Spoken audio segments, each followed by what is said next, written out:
The rain poured down like the sky itself was crying. It was one of those evenings when everything seemed to go wrong. The kind of day where life tests you just a little harder. Maya, a 29-year-old single mother, rushed down the crowded city street, clutching a cheap umbrella that barely held together. Her uniform was soaked through. Her shoes squeaked with every step, and her eyes, tired, red, but determined, darted to the clock tower across the street. 5:47 p.m. She was late, again. Her manager had warned her that morning, "One more late day and you're out, Maya." She had begged him to understand, told him about her 6-year-old son Liam, about how she had to drop him off at school every morning because she couldn't afford daycare. But rules were rules, and the world didn't pause for single mothers.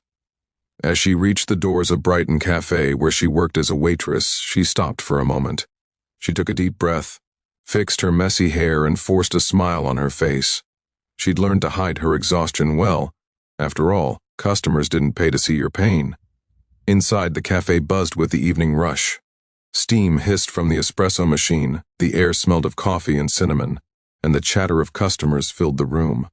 Maya slipped in quietly, hoping to blend into the crowd, but a sharp voice cut through the noise.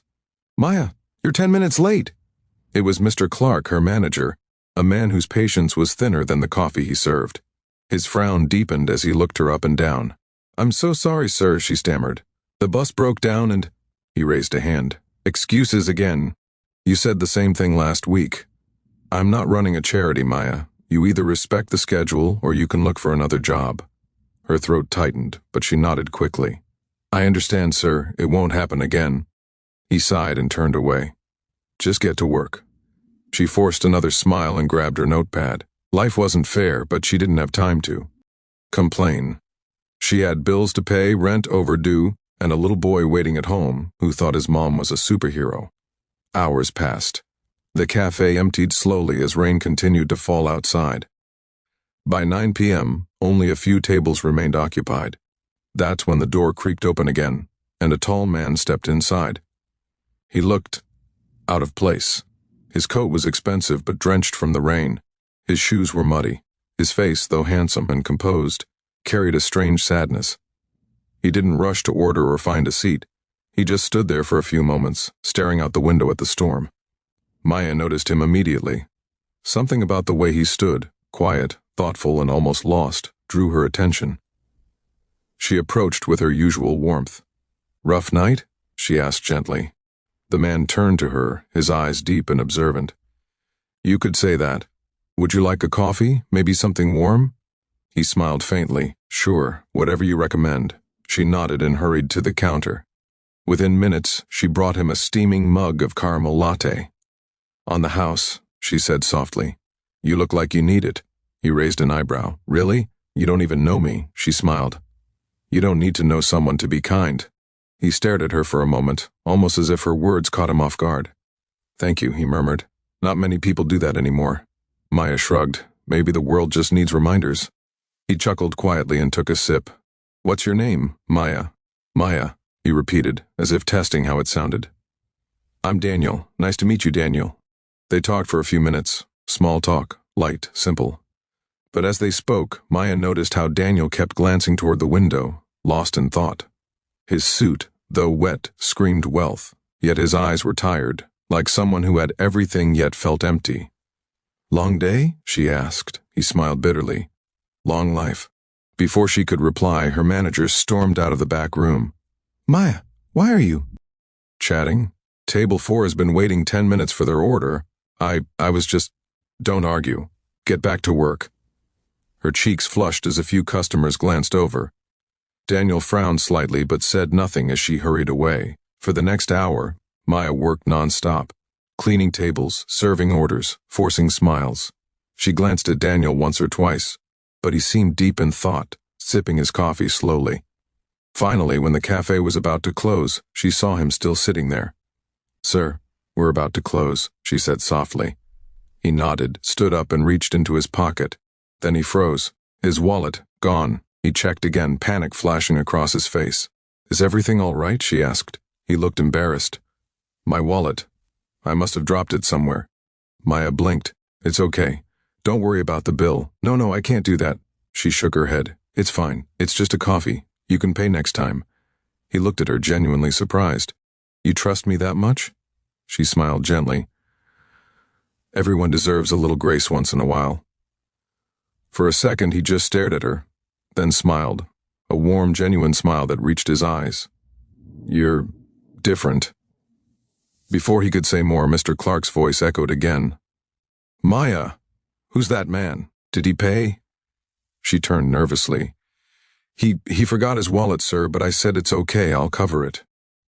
Mr. Clark's face turned red. You'll what? Are you out of your mind? Do you think this is your personal charity? I just wanted to help. Help? You've been late, distracted, and now you're giving away free coffee to strangers? Maya froze. Sir, please, it's just one cup that comes out of my profits, he snapped. You're done, Maya. Get your things. You're fired. The cafe went silent. Even the coffee machine stopped hissing. Maya stood there, her heart pounding. Fired? She whispered. Yes, fired. I've had enough of your excuses. Her throat burned, her eyes filled, but she held her tears back. Sir, please, I need this job. My son. I don't care about your son, he barked. You should have thought of that before giving away free coffee. Daniel stepped forward. Excuse me, he said calmly. Mr. Clark glared at him. This doesn't concern you, sir. It does, Daniel replied, his tone sharp now. She was being kind. And you're punishing her for it? Mr. Clark scoffed. Kind doesn't pay the bills. Maybe not, Daniel said, but people like her keep your business alive. The manager rolled his eyes. You have no idea how to run a cafe, sir. Now, if you'll excuse me. But Daniel didn't move. He looked straight at Maya, then back at Mr. Clark. You'll regret treating her this way. Yeah, sure, Mr. Clark muttered. Now both of you out. Maya's chest tightened. She looked at Daniel helplessly, then grabbed her coat and walked out into the rain. Her heart was breaking, not just because she lost her job, but because kindness had cost her everything tonight. Daniel followed her outside. Maya, wait. She turned, tears mixing with rain on her cheeks. Why? You saw what happened. It's fine. I'm used to it. No one should be used to being mistreated, he said softly. She shook her head. It doesn't matter. I'll find something else. I always do. He looked at her, at the woman standing under a broken umbrella, exhausted but still standing tall. You helped a stranger without expecting anything. That says everything about you. Maya gave a small, sad smile. Kindness doesn't pay rent, Daniel. He stepped closer. Maybe not today, but someday it will. She frowned. What do you mean? He just smiled faintly. Nothing. Just take care of yourself, Maya. She nodded and turned away, walking into the rain. As she disappeared into the dark street, Daniel watched quietly, the corners of his mouth lifting slightly. He reached into his coat pocket and pulled out a sleek black wallet. Her guess had been wrong. He hadn't lost it at all. He looked down at it thoughtfully. Still the same world, he murmured to himself, and still a few people who care.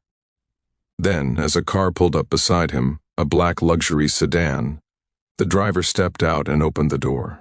Mr. Daniels, the driver said, are you ready to return to headquarters? Daniel nodded, eyes still on the street where Maya had vanished. Yes, let's go. I've seen enough. The driver glanced curiously. Sir? Daniel smiled faintly. Just testing something, and I think I found what I was looking for. The car door closed. The sedan drove off, leaving behind the sound of rain and the faint glow of the cafe sign flickering in the distance. Maya, meanwhile, trudged through the wet streets, unaware that the stranger she'd just helped, the one she'd been fired for, wasn't just any man. He was Daniel Reed, billionaire owner of the very chain of cafes she had just been fired from. And her simple act of kindness had just changed her life forever, though she didn't know it yet. Soft music, outro tone, narrator voice. Sometimes life takes away what we think we need, only to prepare us for something far greater. What Maya didn't know was that this rainy night was just the beginning of a story that would change everything. The morning after the storm, sunlight spilled through the cracks of a thin curtain. The tiny apartment smelled of instant coffee and hope. Maya stirred awake, her mind heavy from the night before. The memory of Mr. Clark's angry voice still echoed in her ears. Fired, again. Across the room, her little boy Liam sat cross-legged on the floor, carefully coloring a picture of a superhero. When he saw her eyes open, he grinned. "Morning, Mommy." Maya forced a smile. "Morning, sweetheart." He held up his drawing. "It's you. You're my superhero." Her heart melted and broke at once. She hugged him tightly, whispering, "Thank you, baby." She couldn't let him see her worry. She had $47 left, rent due in 4 days, and no job. After dropping Liam at school, Maya walked the streets searching for help-wanted signs. Most cafes weren't hiring. A few asked for resumes she didn't have printed. By noon, her feet ached and her spirits sagged. She sat on a park bench, staring at the sky. Then her phone buzzed. Unknown number. "Hello? Is this Maya Turner?" a professional voice asked. "Yes." "Who's calling?" "This is Elena from Reed Enterprises. Mr. Reed would like to meet you this afternoon if you're available." Maya blinked. "Reed Enterprises? Are you sure you have the right person?" "Yes, ma'am. Mr. Reed personally requested you. 4 p.m. Reed Tower. Please bring identification." The call ended before she could ask more. She stared at her phone, confused. Reed Enterprises? The billion-dollar company? Why would they want me? At 3:55 p.m., Maya stood in the marble lobby of Reed Tower, a world far removed from her cracked tile apartment. Polished floors, gold elevators, people in sleek suits. She felt small, out of place, like she'd wandered into someone else's life. A receptionist greeted her kindly. "You're expected, Miss Turner. Please take elevator A to the 50th floor." The elevator ride felt endless. Her reflection in the mirror walls showed a nervous woman trying to look confident.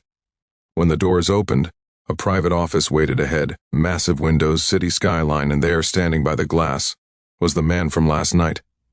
Daniel. Only now he wasn't the rain-soaked stranger. He was immaculate in a tailored suit, calm, commanding, and completely in control of the world around him. Maya froze. You're Mr. Reed?"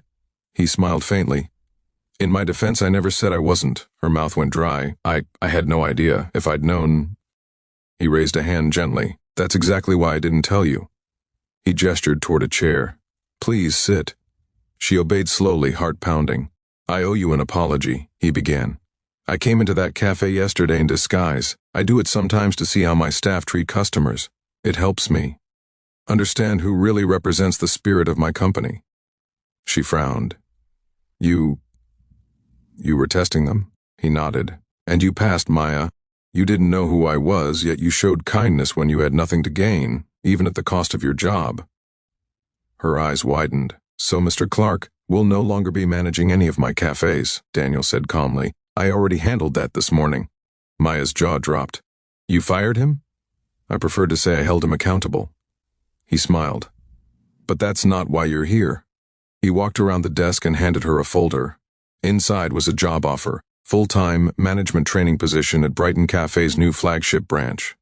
Salary, $68,000 a year, health insurance, and childcare support. Maya stared, speechless.